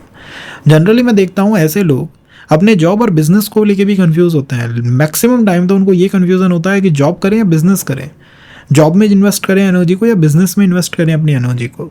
और जब वो बिजनेस की बात करते हैं या बिजनेस की तरफ इन्वेस्टमेंट उनका बढ़ने लगता है, जनरली तो ये मैरिज या मैरिज के बाद होता है कि आफ्टर द मैरिज पर्सन को कुछ ना कुछ बड़े शिफ्ट अपने प्रोफेशन में या वर्क फ्रंट में देखने को मिलते हैं। किसी रिलेशनशिप में भी अगर आप आए हो, 1-2 साल लंबा वो चल गया है, तो ये भी इंडिकेट करेगा कि आपके प्रोफेशन में उस रिलेशन के बाद या उस रिलेशन के माध्यम से काफ़ी स्ट्रॉन्ग परिवर्तन हुए हैं, काफ़ी बड़े चेंजेस हुए हैं। ये सेवन्थ और सिक्स्थ का एक कंबाइंड इफेक्ट आता है। डिपेंड करता है वो प्लैनेट कैसा है। लेट्स से अगर वो प्लैनेट सेवन्थ हाउस में शुक्र बैठा हुआ है being the Lord of sixth house, तो ये इंडिकेट करेगा कि मैरिज का सस्टेनेबिलिटी को ये हर्ट करना चाहता है मैक्सिमम टाइम। अगर वहीं पर जुपिटर बैठा हुआ है तो ये इंडिकेट करेगा कि आपकी मैरिज को सोसाइटी अपने अनुसार इन्फ्लुएंस करना चाहती है। अगर थोड़ा भी कास्ट कल्चर का जो चेंज आ रहा है या फिर जो बदलाव हो रहा है वो सोसाइटी यहाँ अप्रिशिएट नहीं करेगी। तो डिपेंड करता है प्लैनेट पे भी कि वो प्लैनेट किस तरह का है, कौन है वो सिक्स्थ हाउस का लॉर्ड जो सेवन्थ में बैठा है। लेट्स से यहाँ पर अगर ये प्लैनेट कंबस्ट है कि बैठा तो 7th हाउस में है लेकिन कंबस्ट है। तो कंबस्ट प्लैनेट एक्चुअली एंगर को इंडिकेट करते हैं कि आपकी मैरिज में या तो आपका स्पाउस आपकी तरफ किसी तरह के एंग्री बिहेवियर को या रूड बिहेवियर को रखेगा, या फिर सोसाइटी उस रूड बिहेवियर को रखेगी, या फैमिली में से कोई पर्सन उस रूड बिहेवियर को रखेगा। क्योंकि कंबस्ट प्लैनेट जनरली कोप अवस्था में होता है, गुस्से की अवस्था में होता है, एंग्री अवस्था के अंदर होता है। अगर यहीं ये प्लैनेट रेट्रोग्रेड है तो ये इंडिकेट करेगा कि पास्ट लाइफ से कोई कर्म है या पास्ट लाइफ से कोई चीज़ है जो उठ के हमारी मैरिज को या रिलेशन को इन्फ्लुएंस करना चाहती है, प्रभावित करना चाहती है। 6th लॉर्ड 7th में हो रेट्रोग्रेड होके, तो ये तो कंफर्म ही कर देता है कि संबंध या मैरिज जो है वो कार्मिक रहेगी ही रहेगी और ये पास्ट लाइफ से कहीं ना कहीं संचालित होगी, प्रभावित होगी। ये इंडिकेट कर देता है कि आफ्टर मैरिज या आफ्टर रिलेशन आपके वर्क फ्रंट पे या जॉब फ्रंट पे आप किसी ना किसी तरह के चेंज को नोटिस करेंगे ही करेंगे। ये इंडिकेट करता है कि जॉब और बिजनेस को लेके जो कन्फ्यूज़न है यहाँ पर विद्यमान रहेगा, बना हुआ रहेगा। आप कैसे जानेंगे ये प्रारब्ध अच्छा है या बुरा? वेल, जानने का सीधा सा तरीका है आपके बर्थ के बाद क्या आपका ज़्यादातर जो धन है या आपके ज़्यादातर जो इनकम है वो फैमिली को फिक्स करने में गई है क्या? कि फैमिली में हेल्थ इश्यूज़ थे, फैमिली फाइनेंशियल इश्यूज़ थे, या फिर घर प्रॉपर्टी बनाने में मेरा मैक्सिमम पैसा उधर की तरफ चला गया? अगर यस है ये बात, तो ये इंडिकेट करता है कि प्रारब्ध यहाँ कहीं ना कहीं नकारात्मक रोल प्ले कर रहा है या फिर नेगेटिव रोल प्ले कर रहा है। और ऑन द अदर साइड, अगर ऐसा है कि आपको आपकी फैमिली ने बहुत अधिक हद तक सपोर्ट करा है इन मैटर्स में, चाहे वो धन हो, हेल्थ हो, तो ये इंडिकेट करता है कि प्रारब्ध यहाँ बहुत अच्छी तरह से वर्कआउट कर पा रहा है या पॉजिटिव तरीके से वर्कआउट कर रहा है। अगर ये नेगेटिव वर्कआउट कर रहा है तो करें क्या? जो भी प्लैनेट है, जो भी 6th हाउस का लॉर्ड है, जैसे मंगल है, गुरु है, तो उसका दान करना है, डोनेशन करना बहुत अच्छा उपाय है। आप उसको अपने घर से थोड़ा निकालने की कोशिश करिए। कई बार केसेस में मैं देखता हूँ कि व्यक्ति को हेल्थ इशू भी स्टमक से रिलेटेड है, जुपिटर 6th हाउस का लॉर्ड है, और वो घर में भी गुरु की चीज़ों को ही लेके आए जा रहा है, आध्यात्मिक जाए जा रहा है।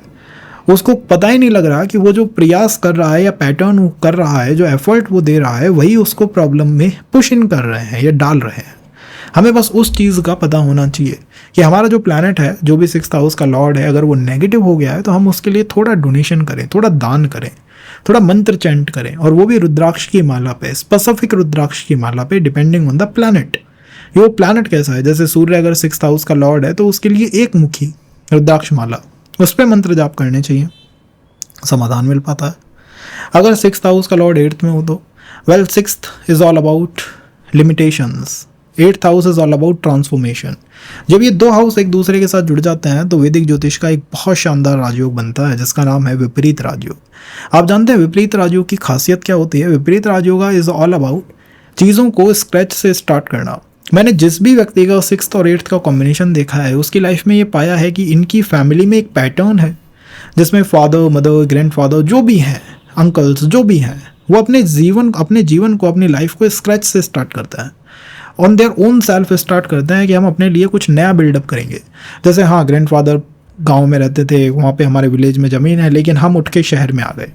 शहर में भी बच्चा जो है वो विदेश जाना चाहता है। तो बार बार एक पैटर्न चलता रहता है जिसमें चीज़ों को नए स्तर से, नए लेवल से, बिल्कुल ज़ीरो स्क्रैच से स्टार्ट करने की कोशिश चलती रहती है 6th और 8th के कॉम्बिनेशन में।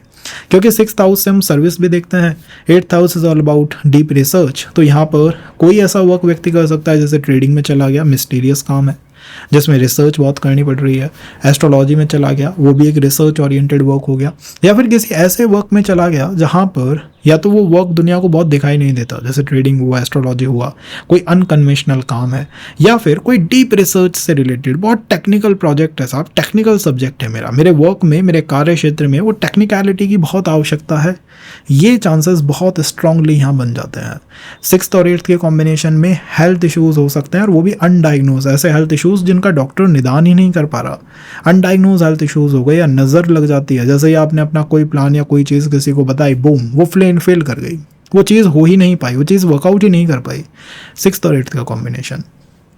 हम अपनी बातों को किसी को कहते हैं, समझाते हैं, तो बस वो समझता तो है नहीं, उल्टा ले लेता है। मैरिज सस्टेनेबिलिटी पे बहुत ध्यान रखना चाहिए। इन लॉज साइड कोई दुश्मन ये बना सकता है, क्योंकि 6th 8th में आपकी फैमिली में पैटर्न हो सकता है कि इन लॉज की तरफ से वो सपोर्ट नहीं आया, या फिर एक ऐसा पैटर्न बन सकता है कि हमारे इन लॉज हमारे लिए थोड़े से दुश्मन रूप में आ जाए, या इन लॉज कोई हेल्थ इशू हो। That is also possible. कैसे चेक करें प्रारब्ध अच्छा है या बेकार है? सीधा सा तरीका है, अगर आपके कोई यंगर सिबलिंग है, यंगर सिबलिंग की लाइफ ठीक चल रही है, आप किसी बिजनेस के अंदर हैं या फिर जो चाहते हैं आप वो कर पाते हैं, तो इसका अर्थ है कि आपका प्रारब्ध आपका सपोर्ट कर रहा है। और इसके विपरीत अगर सारी परिस्थितियां हैं तो प्रारब्ध यहाँ सपोर्ट नहीं कर रहा। फिर क्या करना होगा? निदान करना होगा। अगर यही प्लैनेट 6th हाउस का लॉर्ड कंबस्ट है तो इसका अर्थ है कि ये गुस्से में है या क्रोध में है, तो इसको शांत करना चाहिए। अगर यही रेट्रोग्रेड है तो हो सकता है कि आप अपनी लाइफ में सब कुछ सही कर रहे हैं, लेकिन कोई व्यक्ति आता है आपके जीवन में, रिलेशन में आए या बिजनेस में आए या फिर जॉब में आए, आपको कोई एडवाइस देता है और आपके जीवन की पूरी स्थिति को बदल देता है। जहां आप सही जा रहे थे अब आप कंफ्यूज स्थिति में हो, किसी पर्सन ने आपको एडवाइस दी, उसके बाद आप ज़्यादा कंफ्यूजन फील कर रहे हैं। तो ये चीज़ें होना अपने आप में परेशानी का कारण है, परेशानी का सबक है। तो इसके ऊपर क्या किया जा सकता है? जो प्लैनेट है तो उसका दान कीजिए, और स्पेशल स्थिति अगर कंबस्ट है तो फिर उसको शांत कराइए। वही इसका बेस्ट तरीका है for the 6th and the 8th house combination आल से, जिससे हम इसको ठीक कर सकते हैं। Guys 6th house is the house of प्रारब्ध। नवम भाव जो है आपके भाग्य का भाव है। आपके लिए ये सेशन मैं दोबारा रिकॉर्ड कर रहा हूँ, तो अगर आपको पसंद आता है तो लाइक शेयर सब्सक्राइब जरूर करिएगा। 6th हाउस की अच्छी बात यह है कि आपके वर्क फ्रंट को रिफ्लेक्ट करता है, और बुरी बात यह है कि ये प्रारब्ध को या फिर कौन हमारा शत्रु है उसको रिफ्लेक्ट करता है। जब इसका स्वामी आपके 9th हाउस में बैठेगा तो positive thing is job, service, उस क्षेत्र में सिक्योरिटी, स्टेबिलिटी ये प्रोवाइड करने की कोशिश करेगा। यह व्यक्ति का शुरू से रुझान जो है वो किसी तरह की सर्विस, किसी तरह के सेवा क्षेत्र की तरफ होगा, जैसे कोई सिविल सर्विसेज हो गई, यूपीएससी हो गई, स्टेट पीसीएस हो गई, मतलब ऐसा कोई वर्क करना चाहेगा जिसमें वो किसी की मदद कर सके, किसी को हेल्प आउट कर सके। काफ़ी केसेस में मैंने देखा है 6th हाउस का स्वामी 9th हाउस में हो तो कार्य क्षेत्र में व्यक्ति का एक एज के बाद भाग्य उदय भी हो जाता है। व्यक्ति का जो चार्ट है वो एज ग्रुप्स में डिवाइडेड रहता है। जैसे कि 6th हाउस का स्वामी 9th हाउस में है तो जनरली आपके 24 ईयर्स तक का जो जीवन है, शुरुआत है, जो आपका चाइल्डहुड है, उसमें आपको काफ़ी चैलेंजेस का सामना करना पड़ेगा। आपको ये महसूस होगा कि यार मैं घर देखूं तो घर, स्कूल देखूं तो स्कूल, कॉलेज देखूं तो कॉलेज, फ्रेंड सर्कल, सब जगह शत्रु बैठे हुए हैं, या ऐसे लोग बने हुए हैं जो कि मेरे पोटेंशियल को, मेरी स्ट्रेंथ को, मेरी पावर को किसी हद तक न्यूट्रल करना चाहते हैं, कम करना चाहते हैं। ये भी 6th हाउस का स्वामी 9th में दिखाता है। तो ऐसे लोगों से मैं जनरली कहता हूँ अपने बचपन को देखिए, अपने चाइल्डहुड को देखिए, आपके साथ 24 साल से पहले क्या क्या इवेंट रहे हैं जीवन में, उनको एक बार नोट डाउन करिए, उनके बारे में सोचने समझने की कोशिश करिए।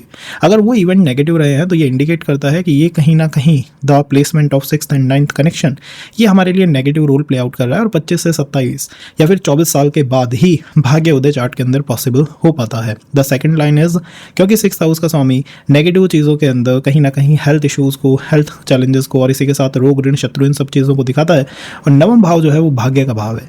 जहाँ भी छठे भाव का स्वामी जाके बैठेगा वो कहेगा कि इस हाउस के पोटेंशियल को या अच्छी चीज़ों को मैं किसी हद तक न्यूट्रल कर दूंगा, कम कर दूंगा।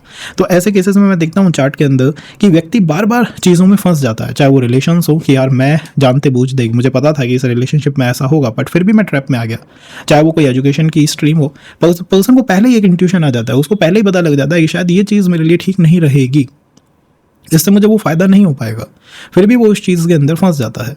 एंड दैन डिवाइन हेल्प के माध्यम से चीज़ से या उस प्रॉब्लम से या उस समस्या से बाहर निकल पाता है। डिपेंड करता है चार्ट टू चार्ट। कई चार्ट के अंदर ये बिल्कुल ऐसा होगा कि हाँ प्रॉब्लम आती है और हम बूम बाहर निकल जाते हैं, उनका नवम भाव बहुत मजबूत होगा, नवमेश बहुत मजबूत होगा, या 6th हाउस का स्वामी कंबस्ट होगा। और अगर यही 6th हाउस का स्वामी रेट्रोग्रेड हो जाए तो ये तो डेफिनेटली इंडिकेट करता है कि आपका जीवन बहुत कार्मिक है, और कार्मिक भी उस लेवल का है जिसमें कि लोग आते हैं आपके जीवन के अंदर, और वो तब जरूर आते हैं जब आप कुछ बड़ा अचीव करने वाले हैं। लेट्स से आपको जॉब में बहुत कुछ होने वाला है, आपको वर्क में कुछ प्रमोशंस मिलने वाले हैं, आपको एजुकेशन फ्रंट पे हो सकता है आप किसी एग्जाम को फाइट करके निकालने वाले हों, एंड बूम कोई रिलेशन आ गया, कोई पास्ट फ्रेंड आ गया, और वही पर्सन आपके लिए प्रॉब्लमेटिक पर्सन बन गया। तो हमें हमारे 9th हाउस में यहाँ सबसे अधिक ध्यान रखना चाहिए, स्पेशली ध्यान रखना चाहिए उन मैटर्स में जब हम फॉरेन ट्रैवल करते हैं, लॉन्ग ट्रैवल्स करते हैं, क्योंकि कई बार 6th and 9th की पोजीशन में व्यक्ति को फोर्स किया जाता है कि वो घर छोड़ दे, क्योंकि छठा भाव जो है शत्रु का भाव है, और कहीं ना कहीं विदेश यात्रा को भी दैट शत्रुता से जोड़ा गया है। तो 6th 9th के कॉम्बिनेशन में घर छोड़ देना, घर से दूर चले जाना, या फिर हमेशा ये फील करना कि मैं शत्रुओं में फंसा हुआ हूँ। अगर आप अपने घर में भी हैं तो आपको ये लगेगा कि यार ये पर्सन मेरा दुश्मन, वो दुश्मन, मेरे जीवन में चल क्या रहा है। तो ऐसे क्वेश्चंस का आंसर या समाधान कैसे मिलता है? 6th and 9th का बेस्ट सॉल्यूशन क्या पॉसिबल हो सकता है? कोई ना कोई कर्म आपके गुरु के टुवर्ड है, या तो आपका जुपिटर कंबस्ट है, डेबिलेट कर रहा है, कहीं बेकार स्थिति में है, या फिर रेट्रोग्रेड स्थिति में, कुछ ना कुछ आपके जुपिटर के साथ अजीब है। तो इसका अर्थ है कि आपको जो कर्म है वो टीचर्स के साथ, गुरुओं के साथ जुड़े हुए हैं या कनेक्टेड है। बेस्ट क्या होगा? गुरु या टीचर की सेवा करनी चाहिए, ताकि हम इस नेगेटिविटी से या इस प्रॉब्लम से once and for all free हो पाए, बाहर निकल पाए। अगर यही 6th का स्वामी 10th में बैठ गया, देखिए गाइज 6th हाउस जो है वो प्रारब्ध के साथ साथ आपकी सर्विस को, आपकी जॉब को, आपके हीलिंग सेक्टर को रिफ्लेक्ट करता है कि आप इस दुनिया में किस काम के लिए आए हैं। ये वो काम है जो ईश्वर आपसे कराना ही चाहता है। मैं 6th हाउस को वो हाउस मानता हूँ जिसका जो कंट्रोल है वो पूर्ण रूप से ईश्वर के या आपके कर्मों के अधीन है।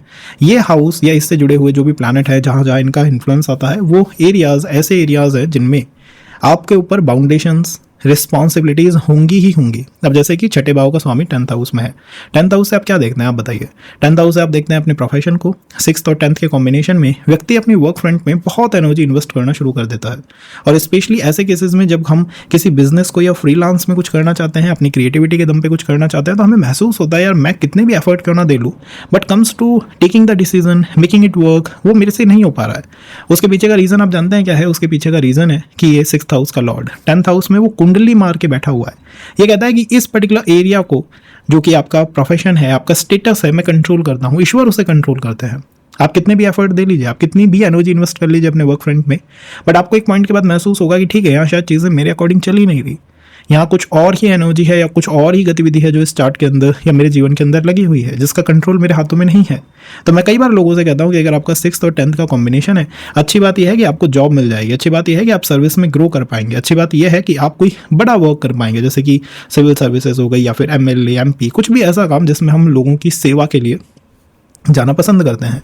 इवन एस्ट्रोलॉजी हो गया, ज्योतिष हो गया, वहाँ पे भी लोग 6th एंड 10th के कॉम्बिनेशन से पहुँच जाते हैं।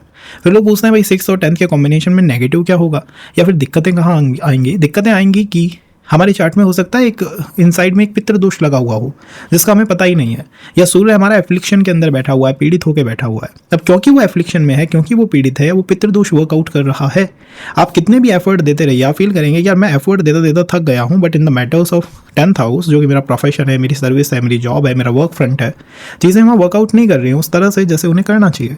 अब लोग पूछते हैं इसका समाधान क्या हो सकता है? पहली बात तो यह है कि आप ये फील करते हैं कि 25 से 27 साल की जो आपकी एज है, 25 to 27, वो कार्मिक रही है। लोग कहते हैं भाई हम बचपन में हमारी एजुकेशन में हमारी एक्सपेक्टेशंस बहुत ही हायर थी, बहुत ही ज़्यादा, या फिर बहुत कम थी, कुछ भी हो सकता है। 9th हाउस आपके बचपन को रिफ्लेक्ट करता है, बट 10th हाउस आपके 25 से 27 के एज ब्रैकेट को रिफ्लेक्ट करता है। अगर आप ये देखते हैं कि हाँ 25 to 27 मुझे थोड़ा स्ट्रेस रहा, कुछ चैलेंजेस आए मेरे जीवन में, मेरे फ्रेंड सर्कल की तरफ से, मेरे फैमिली की तरफ से, किसी भी पर्सन की तरफ से, डिपेंडिंग ऑन कि 6th हाउस का लॉर्ड कौन है। बुध है तो हो सकता है भुआ की तरफ से आ गए हों, या हो सकता है कम्युनिकेशन रिलेटेड इश्यूज आ गए हों। ऐसे ही मैंने केस देखा उस लड़के का, आप ये मानिए कि उसकी डिग्री जो है, मतलब यूनिवर्सिटी उसकी डिग्री नहीं दे रही है। कमाल की बात है, उसका 6th हाउस का लॉर्ड 10th में बैठा हुआ है, and the name of the planet is Budh. University उस पर्सन को उसकी डिग्री नहीं दे रही है कि भाई हम तेरे को डिग्री नहीं देंगे, हमें नहीं पता कि कोई पहले ले गया है या क्या यहाँ पे दिक्कत आई है।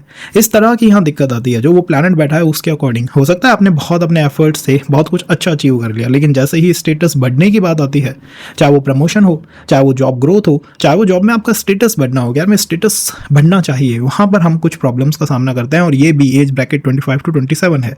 अपने चार्ट में देखिए, अपने एक बार सोचिए कि 25 to 27 पे क्या कुछ कार्मिक रहा आपके जीवन में, आपके फादर के जीवन में, beat any type of health issue, किसी भी तरह का स्ट्रेस, किसी भी तरह का चैलेंज, या कुछ भी ऐसा जिसमें आपको फोर्स किया गया कुछ ऐसा काम करने को जो आप नहीं करना चाहते थे कि यार मुझे नहीं पसंद था वो काम करना, बट फिर भी मुझे फोर्स किया गया, मुझे मजबूर किया गया उस काम को करने के लिए। 5th, 6th और 10th का कॉम्बिनेशन। अच्छी बात क्या हो सकती है? प्लेसमेंट मिल सकता है अच्छी जगह, आप जॉब सर्विस में आराम से जा सकते हैं। जॉब सर्विस में व्यक्ति अगर कुछ रेमेडी भी कर ले तो वो ग्रो भी बहुत अच्छी तरह कर सकता है, तेज़ी से कर सकता है, क्योंकि उसका पूरा फोकस ऐसा हो जाता है कि यार वर्क पे मेरा पूरा फोकस है, इस एरिया पे मेरा पूरा फोकस है।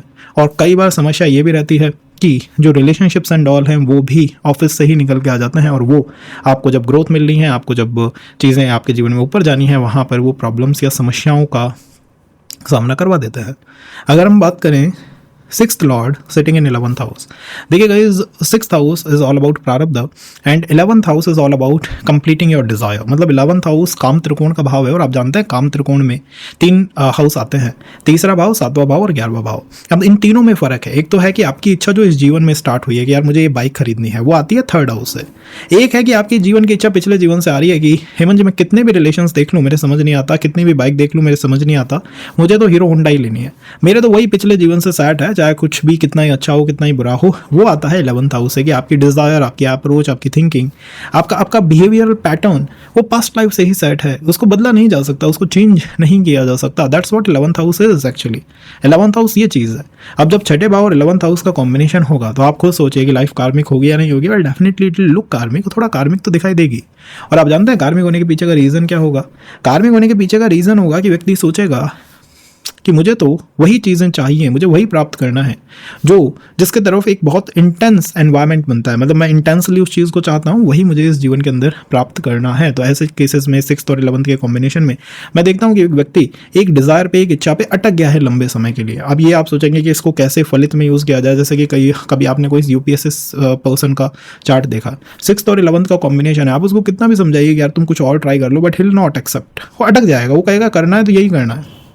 जैसे कोई रिलेशनशिप का चार्ट है, आप कहिए कि भाई यहाँ मैरिज शायद नहीं दिखाई देती है, बट 6th 11th का कॉम्बिनेशन वो अटक जाएगा। ये लाइक करना है तो यहीं करना है, होगा तो यहीं होगा। तो वो एक पर्टिकुलर चीज़ के ऊपर, एक पर्टिकुलर लूप के अंदर अटकना 6th और 11th के कॉम्बिनेशन से होता है। और कई बार मैं लोगों से कहता हूँ 6th और 11th के कॉम्बिनेशन में कि आप स्टक तो फील नहीं कर रहे अपनी लाइफ में। द आंसर इज यस, हम कर रहे हैं।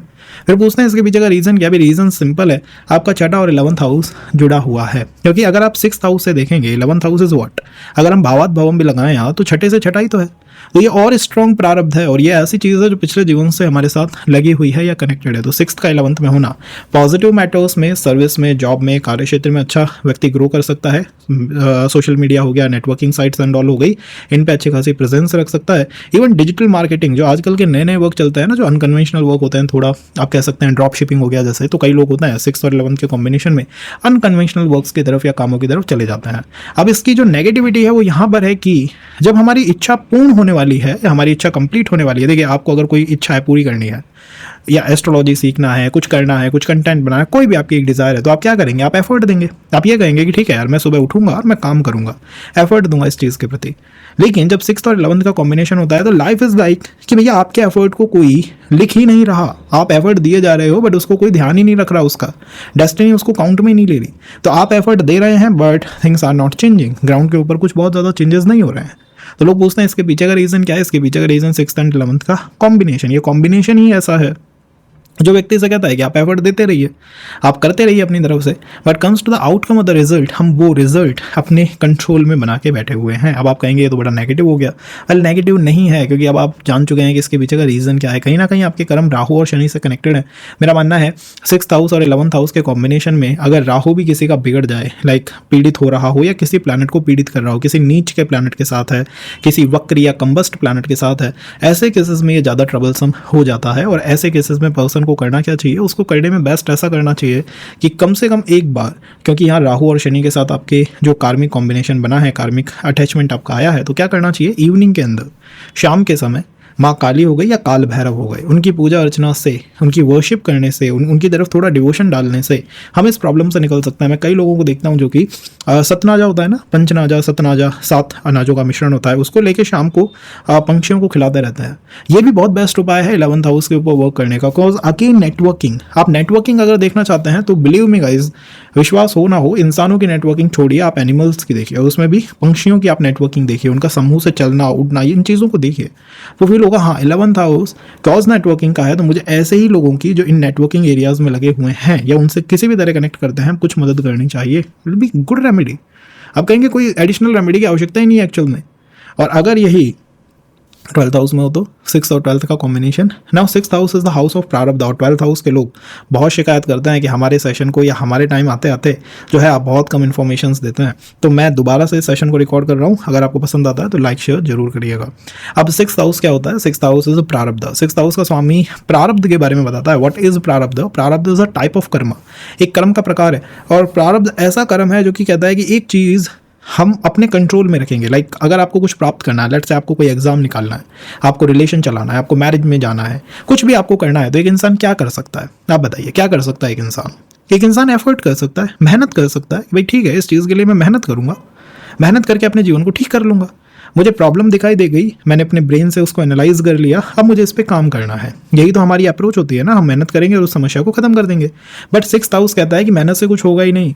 ये 6th हाउस की अप्रोच है। 6th हाउस कहता है कि मैं जहाँ बैठ जाऊँगा वहाँ मेहनत से भैया कुछ नहीं होने वाला है, वहाँ तो चीज़ें मेरे हाथ में है, मेरे अधीन है, मैं चाहूँ उन्हें वैसे चलाऊँ, मैं चाहूँ उन्हें ऊपर कर दूँ, चाहूँ उन्हें नीचे कर दूँ, तो हमें एक एरिया ऑफ लाइफ को सरेंडर करना पड़ता है जब 6th हाउस की बात आती है। और यहाँ पर कॉज वो 12th हाउस में है, तो 12th हाउस को हमें सरेंडर करना पड़ेगा। 6th हाउस का 12th हाउस में होना पॉजिटिव बात ये होती है कि व्यक्ति कितने भी बड़े हेल्थ इशू में आए या कितने भी बड़ी स्ट्रगल में आए, वो उनसे बाहर निकल आएगा, क्योंकि 12th हाउस डिवोशन का भाव है, ईश्वर के प्रति डिवोशन का भाव है। और यहाँ 6th हाउस का स्वामी उसी डिवोशन के माध्यम से आपको बचा लेगा। आप किसी ईश्वर की तरफ, अपने इष्ट देव की तरफ, अपने ग्रह देव की तरफ, मित्र देव की तरफ इस तरह डिवोटेड हैं कि आपको जो समाधान है या सहायता है वो ईश्वरीय सहायता मिल जाएगी। 6th और 12th के कॉम्बिनेशन में ये होता है। कई लोग इसको जेल योग मानते हैं, 6th और 12th के कॉम्बिनेशन को मैं ऐसे नहीं देखता हूँ। मैं तो ये मानता हूँ कि 6th का मतलब है समस्या, 12th का मतलब है समाधान, दोनों मिले हैं। आपका जिस फैमिली में जन्म हुआ होगा वहाँ भी चीज़ें ऐसी होंगी कि पहले से बहुत समस्याएं चली आ रही हैं, बहुत स्ट्रगल्स चले आ रहे हैं, चाहे वो फाइनेंशियल हो, चाहे वो आप कह सकते हैं कि प्रॉपर्टी रिलेटेड हो, या कोई भी स्ट्रगल है, कोई प्रॉब्लम थी साहब जब हमारा जन्म हुआ, लेकिन हमने विद आर एनर्जी उस प्रॉब्लम को ख़त्म कर दिया, उसका समाधान कर दिया, हमने चीज़ों को सेट कर दिया। ये होता है 6th और 12th के कॉम्बिनेशन से। पॉजिटिव बात यह है कि फॉरेन में आपको जॉब के लिए अच्छा एक कॉम्बिनेशन है 6 और 12। आप जॉब करते करते जॉब से ही बिजनेस की तरफ स्विच कर सकते हैं, शिफ्ट ले सकते हैं। 6th और 12th के कॉम्बिनेशन में आपकी मदद से आप हीलिंग एंड ऑल इस तरह के एनवायरनमेंट में या काम के अंदर जा सकते हैं, जिसमें आपकी मदद से बहुत लोग ऐसी समस्याओं से जिनमें वो फंसे हुए हैं, घिरे हुए हैं, उनसे बाहर निकल के आ जाएं। 6th और 12th के कॉम्बिनेशन की नेगेटिव बात और नेगेटिव अप्रोच ये होती है कि ये जो कॉम्बिनेशन है, ये कॉम्बिनेशन को 12th हाउस से हम मैरिज देखते हैं, फिजिकल रिलेशंस देखते हैं, वहाँ पर थोड़ी दिक्कत देता है।